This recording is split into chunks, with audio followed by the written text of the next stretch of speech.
Great. Well, thanks everyone. So thanks for joining. So this is some work I've worked on over the last couple of years with my co-authors here, Tim Gouge, Guy Stuckadicki, and Caleb Fassett. We had a paper out on this last year in late 2021, but I thought I'd share some of the results here for folks at PSI who might be interested in hearing it. This was work funded by NASA MDAP, so I feel obligated to acknowledge them. So Mars today is cold and dry. Liquid water is not stable on the surface. But this clearly wasn't always the case, because we see a lot of evidence for lots of water in Mars's early history, including evidence of lakes, evidence of valleys, and sedimentary deposits like fans and what have been interpreted to be deltas. And this period was very long ago. So we're talking about 3.7 billion years ago, as we're referring to ancient Mars. I originally had this slide up for it's more of a non-science audience or non-planetary science audience. But just for reference, when we're talking long ago, this is a really, really long time ago. I mean, if we just look at the geologic timescale of Mars compared to the Earth, dinosaurs, even non-algae land plants, all are in our basically very recent history with respect to how long ago things were occurring on Mars. But we can't. Alex, I want to thank you for this slide, because I'm not a Martian. And so when people speak about Hesperian, Noachian, and stuff like that, and they assume you know when they're talking about, not everybody does. And so this is a great little chart, and I hope many people will steal it from you. Yeah. To use in their presentations to non-Martian audiences. Yeah, no, that's a good point. Forget that even among planetary scientists, there's lots of people who are not familiar with Mars. And then, but it's really for, you talk to terrestrial geologists or geologists on Earth who'll talk about deep time. They're referring to things going back to the Cambrian, so 700 million years ago. And just, it's really hard, like, to wrap your head around how long ago it is that we're talking about when we're talking about early Mars. And it's incredible that we're even able to look at surface features that date to this long ago in this early in solar system history. And so, like I mentioned, that includes these valley networks and lakes, but on Earth, this is some of the earliest known life, dates to about this period in early Earth's history. But the geologic record from this era is mostly erased. There's some zircons in Australia and some rocks in Greenland or northern Canada that date to the very early Earth. But for the most part, this record is gone, and especially the surface record is gone. And in early solar system history, Earth, Mars, and Venus may have all been somewhat similar. Venus's record is also totally gone from this era. And so Mars is our opportunity to study the features that were going on this early part of solar system history, and then maybe apply that to be able to learn something about what the early Earth and early Venus may have also been like. And so one of these features on early Mars is valley networks. These were first observed back in the early NASA missions. There's a Mariner 9 image in the top right. These have been documented globally. So there's this global mapping. This global map that's widely used by Heenek et al. 2010, that's on the left. These valley networks are somewhat analogous to river valleys on Earth, but they're not truly dendritic with poorly integrated watersheds and low drainage densities. And they often have long concave longitudinal profiles. Okay, that's a lot of geomorphology terms I just threw out there. I know that not everyone's a geomorphologist, so let's talk about what I mean. So not dendritic, it comes from the Greek dendrum, I think. Which means tree-like. And so what it means is that when you have a branch on a tree, you don't have one giant branch that makes it all the way out to the end of the tree. That big branch breaks into smaller and smaller branches and branches into smaller and smaller branches until you have little twigs at the end. And this is what we see for rivers on Earth.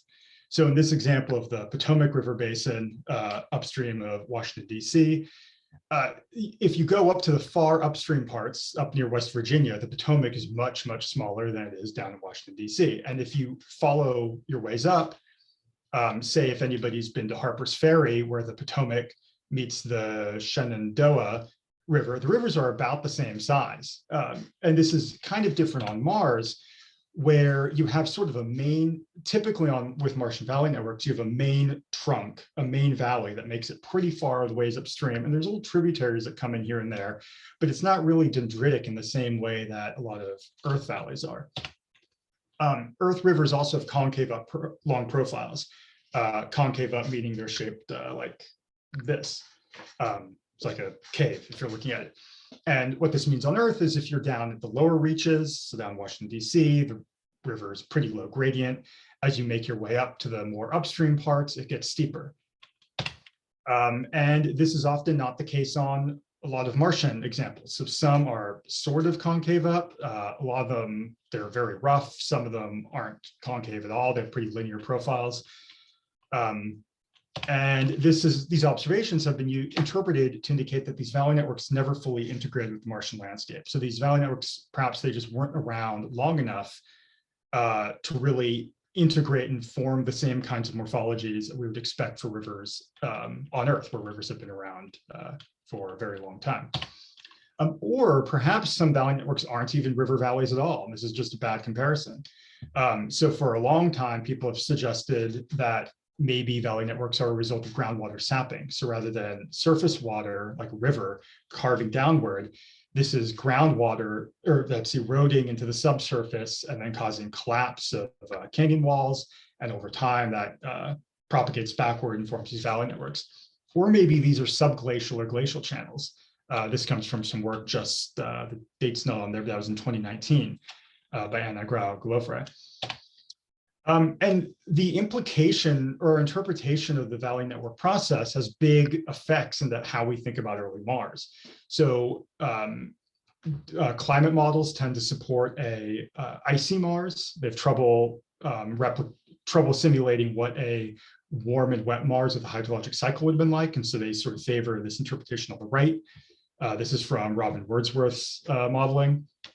Versus sort of on the left, this is from Wei Lu and colleagues looking at the total eroded volume in these valley networks, and then with some assumptions about how much water was necessary, they think there had to have been oceans to be able to drive a hydrologic cycle. So these are very different scenarios on Mars. And so if we can say better things about the valley networks, it would have potentially big implications to how we think about the early Martian environment.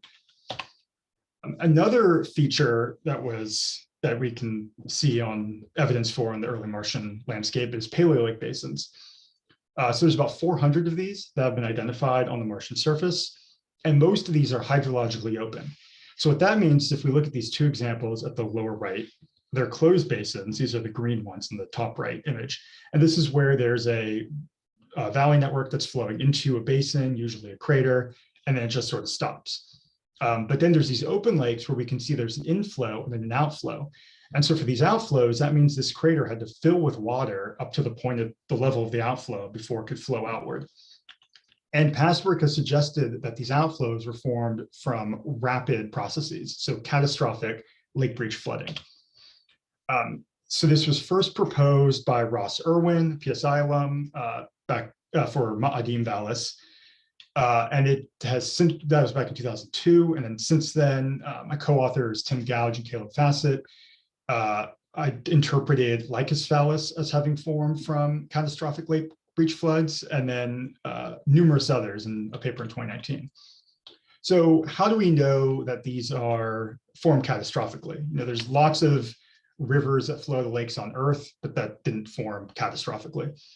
And so one way to do this is by looking at the eroded outlet volume with the drain volume of water.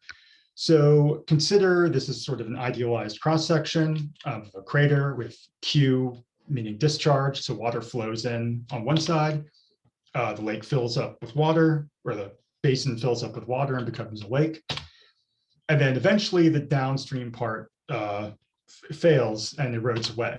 And so what we're going to do is compare this drained volume to the eroded volume. And we can see these, we can measure both of these from the modern Martian topography.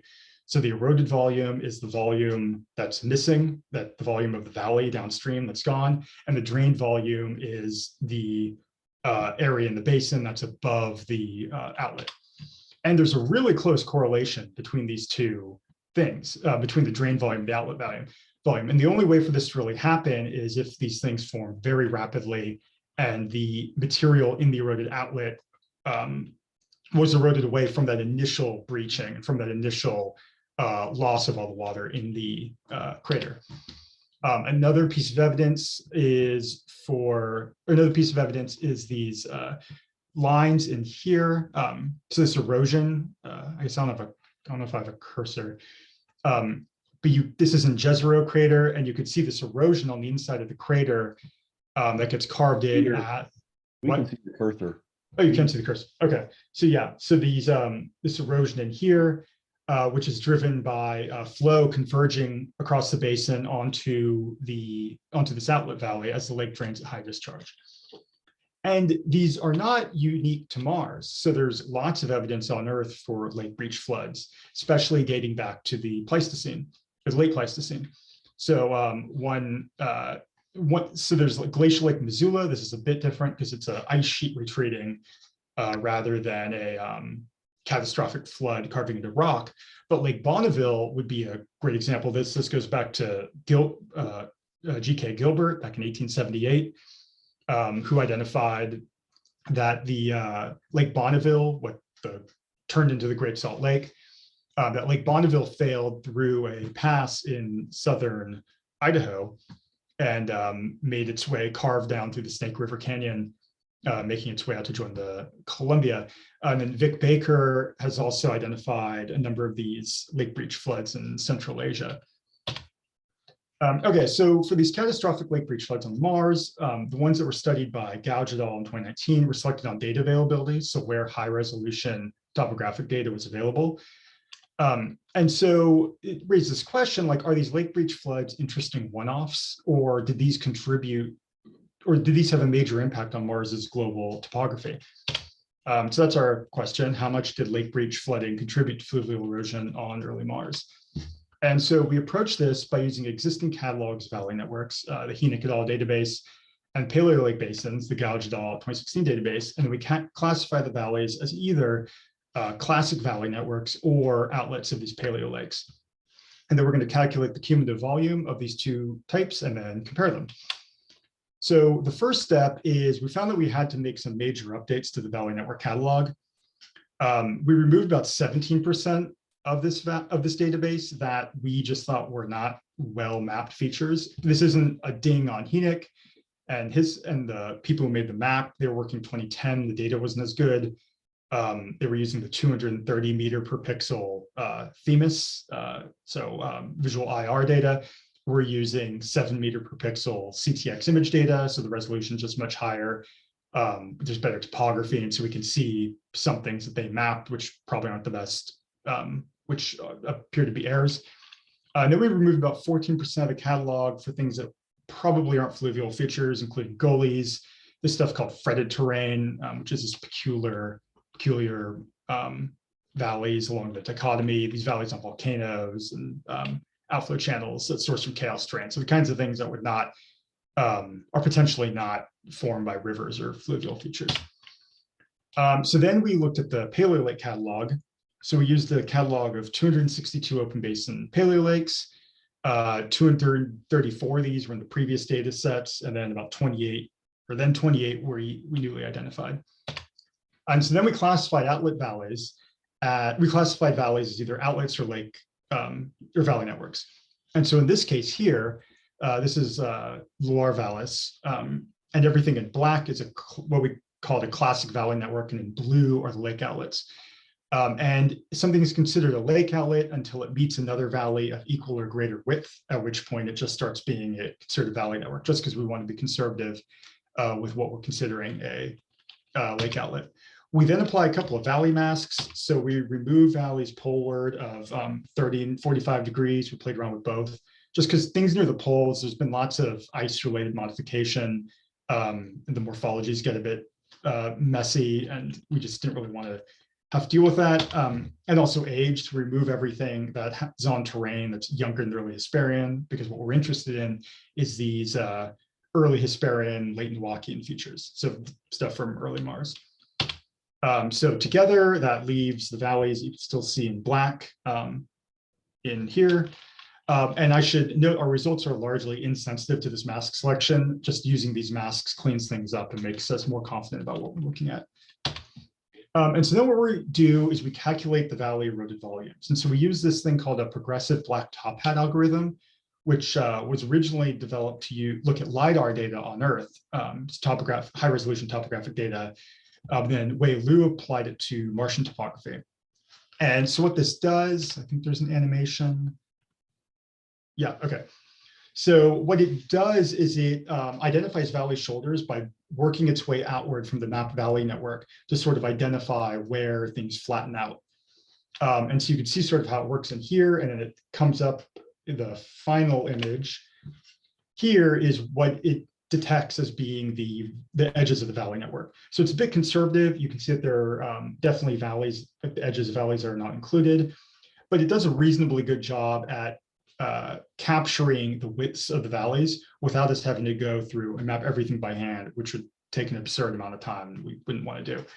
We do go through and clean up a bunch of bad detections. So for example, in here, the algorithm considers this crater to be part of the valley. So we go through everything and clean that up. But then from this, we calculate the depth in each cell, we calculate the depths throughout these valleys relative to the valley shoulders. And from that, we can get the volumes of within every valley. And so then what we do is we compare the eroded volumes of valley networks with the eroded volumes of the outlet values, and we get this pie chart. So this is our result. Now we find that about a quarter of the total eroded volume are these paleo outlet canyons, which is pretty significant. That this is at least, it's 24%, but really it's at least 25% because we're being pretty conservative. And this is even though these outlet canyons comprise only 3% by length of the total number of valleys. And this discrepancy is accounted for by the fact that paleolake outlets are much deeper than valley networks. So the implication here is the importance of these outlet floods for shaping the early Martian landscape. So even though it's, so that 75% of valleys that are not outlet canyons, we might still expect a lot of those to have had their morphology affected by these outlet canyons. So for example, in this example here, so there's these three valleys, A, B, and C, that are flowing into an outlet canyon. But when that outlet canyon is formed, the base level is changed on these valleys. And so what that means, river wants to maintain a slightly concave, but somewhat relatively constant slope from it along the whole thing. And so when it undergoes that major drop at its outlet, because the outlet canyon from the lake is carved, you get a long profile that looks like this, B to B prime. And the upstream parts of the river are going to adjust to try to match, try to adapt to that new change in base level. The same thing happens on Earth where, say, a lake dries, the river is going to adjust its slope to try to match what that new base level is. And so this gets to this point that these deep outlet canyons are integrated into and affected the morphology of most Martian valley systems, just because these lake outlets are pretty distributed across the Martian surface. And so here's another example we can look at. So this is Loire Vallis again. So even though there's only these two outlets, or three, there's this small one in here, there's only these three outlets in this landscape, a lot of these valleys would have had their morphology affected by these outlet canyons. And this sort of gets into this point of when these outlet canyon, or when these valley networks do not have the kinds of morphologies that we might expect rivers to have, because on Earth, maybe it doesn't matter, because we shouldn't expect them to have the same river morphologies that we see on Earth, because they didn't form in the same way. A lot of them formed by either outlet canyons or were affected by the rapid incision of these outlet canyons. And this sort of gets this, that's sort of the takeaway of the paper, is the importance of these features in shaping the early Martian landscape. I guess I said this already. When we try to compare Martian valley network morphology to Earth systems, we're comparing them with these mature fluvial systems on Earth, which may not be a good comparison. And these results should not necessarily be surprising, because regardless of whether one is on Mars was warm and wet team or Mars was cold and dry team, whatever side they're on, everybody agrees that early Mars was a period when there was not much fluvial activity. There's some, but not too much throughout the Noachian. And then something happened around the Noachian Hesperian transition where erosion rates increased drastically. And then things became more quiescent and have been largely since then.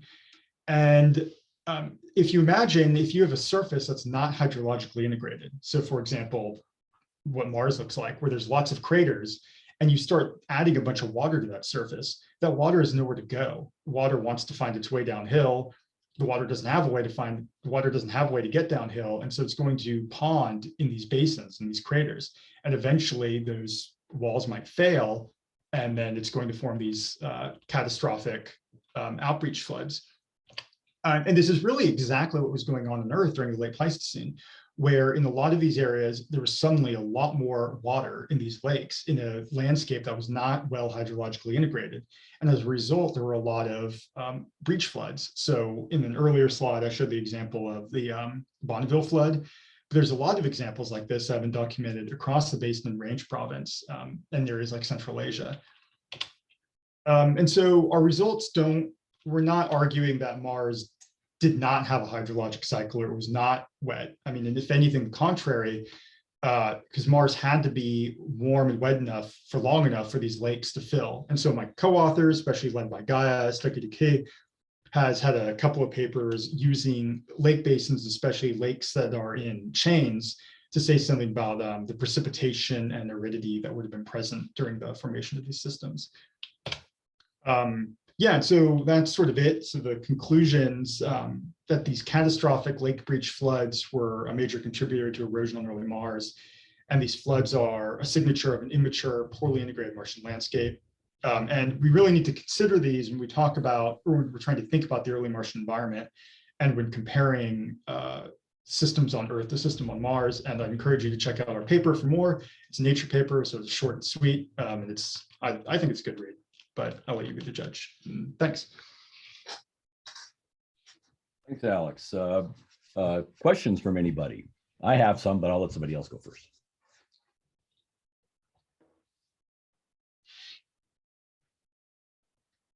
Okay, well, I'll start with a question, and that is, and this is 101 type stuff, I'm sure. How are the valley networks formed, and why do they seem to be preferentially associated with these outflows?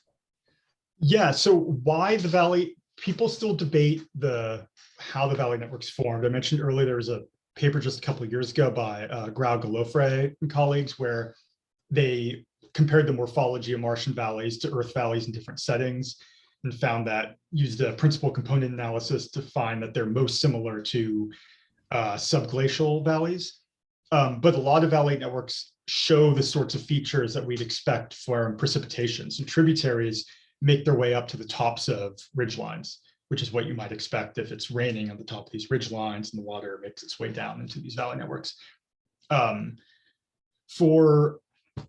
I mean, that's still up for debate. I sort of favor that it probably was precipitation. For the second part of your question, which if I'm why they're so integrated with the outlet canyons, is that what it? Yeah. Why they seem to be associated with them more. When you have the map, they seem to be all tying into these things and not. Yeah, and so I think it's really. Let me go to the map. It's sort of independent. It's more that these outlet canyons or these outreach floods were just occurring all over the place. It wasn't restricted to one area on Mars. So I know there still are questions about why the valley network distribution looks like it does. So for example, why there's so few valley networks here in Nuwakis, for example. And so that's still something that people are working on. But kind of the takeaway from our work here is that these outlet floods were occurring all over the place.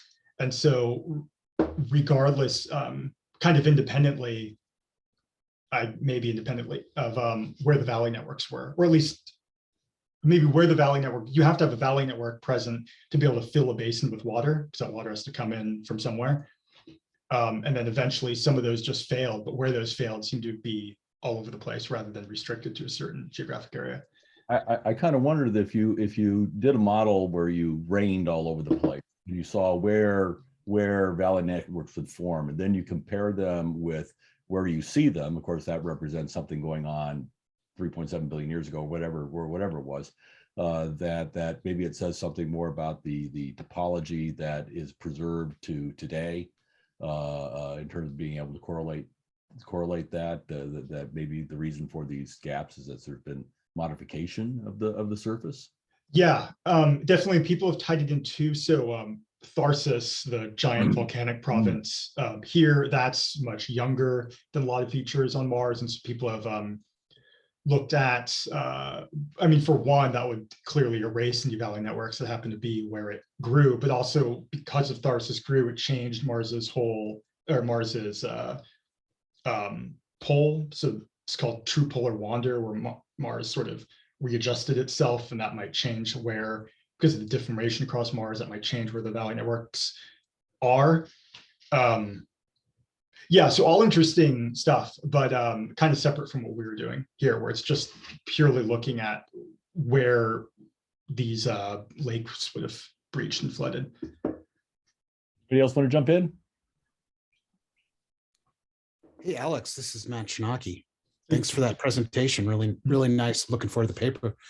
So I guess one of my questions, you showed some fine scale geomorphology, and when you're mapping at a closer view of the surface, like you showed an example in Jezero, and you're trying to kind of interpret where material's been pulled out, eroded, and I guess how do you distinguish between all the, I mean, you talked about the deep time that we encounter on Mars, and there's just been so much overprinting with other geologic agents and dust raining out and impacts, and obviously you've got superposition and crater counting at your disposal, but kind of how's your approach to try to think about the early stage evolution of the surface? Yeah, I mean, that's a really good point in that, it's so easy to forget when we're looking at these Martian features, just how absurdly old these are. And I mean, it's just crazy that we're able to see them at all. It's, amazing that there has been presumably so little erosion as to preserve a lot of these features. But in this case, I mean, this is sort of that we see this erosion, this is sort of secondary in a lot of these. And really it was the figure on the right here, that's the real stronger indicator that there's these things formed catastrophically.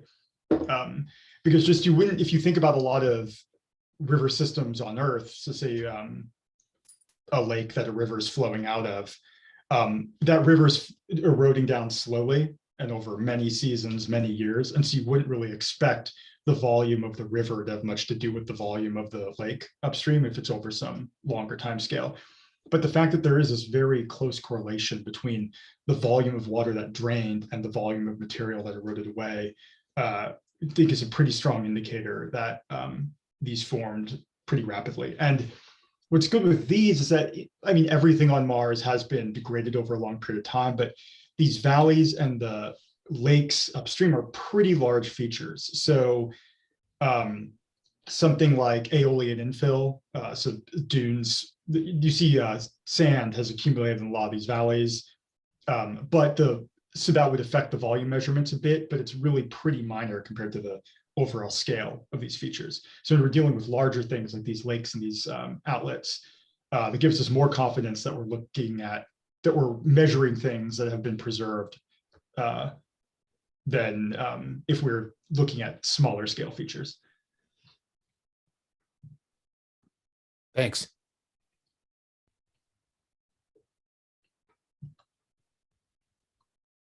More questions?